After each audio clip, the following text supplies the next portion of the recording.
त्यानंतर बघूयात एक ब्रेकिंग बातमी। ठाकरे गटाला धारावीकरांना घरं मिळू द्यायची नाहीयेत अशी टीका देवेंद्र फडणवीसांनी केली आहे।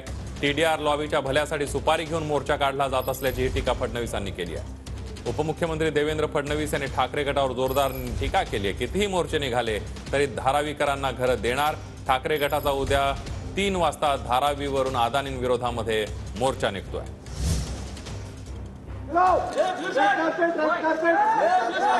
उभाटा सेना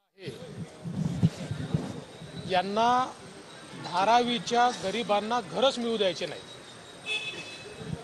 आणि त्यामुळे या ठिकाणी हा प्रकल्प कसा डिरेल होईल अशा प्रकारचा त्यांचा प्रयत्न आहे। जी काही नियुक्ती विकासकाची झालेली आहे त्याच्या सगळ्या टर्म्स अँड कंडिशन्स या उद्धव ठाकरेजींनीच ठरवलेल्या टर्म्स अँड कंडिशन्स आहेत। जी एक मुंबईमध्ये टीडीआर लॉबी आहे त्या टीडीआर लॉबीच्या भल्याकरता त्यांची सुपारी घेऊन हा मोर्चा काढण्यात आलेला आहे। असे किती मोर्चे निघाले तरी धारावीच्या लोकांना पक्क घर